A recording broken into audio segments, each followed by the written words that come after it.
What's up, y'all? Welcome or welcome back to my channel. If you're new here, hi, my name is Chrissy J, and I've been doing brand design for a minute now. Today, we're talking about something that happens before I even open Illustrator, and that is competitor research. I think one of the biggest misconceptions about branding is that designers immediately jump into logos, sketching, or choosing colors. But for me, one of the most valuable parts of the process happens before designing even begins, and that is research. Because if you don't understand the market that your client is entering, it's much harder to create a brand that actually stands out. So today I'm walking you through how I research competitors before designing and why this step is so important.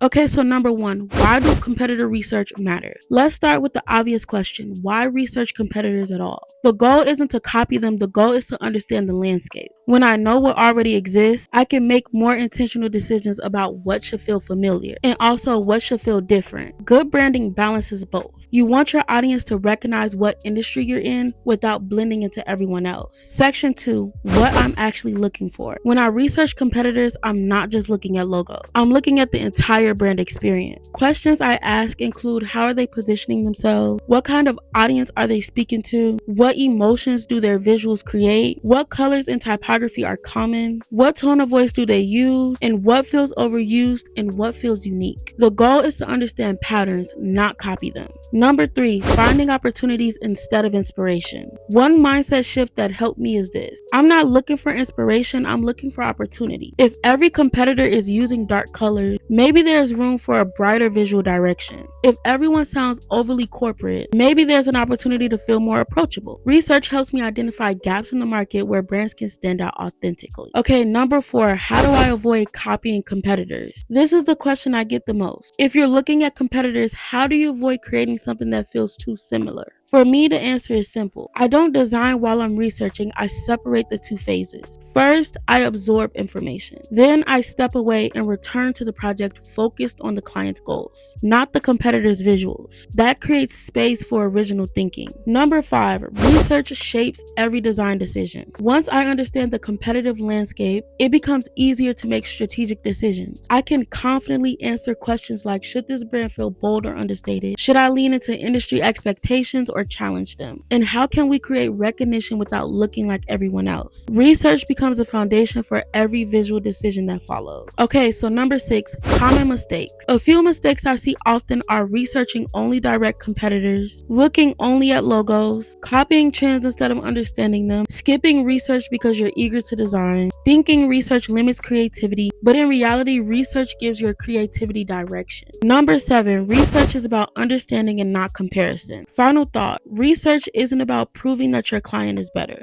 It's about understanding where they fit in the market and how they can communicate their unique value. Strong brands don't succeed because they look different for the sake of being different. They succeed because they're intentional. If there's one thing I hope you take away from this video, is this: research isn't a step that slows down the creative process. It strengthens it. The better you understand the landscape, the more confidently you can design something that feels original, strategic, and aligned with the brand's goals. If you enjoyed this video, make sure to like, comment, and subscribe. And let me know in the comments, what's the first thing you look at when researching a brand or industry? But anyways, guys, thank you so much for watching. I'll see you in the next video.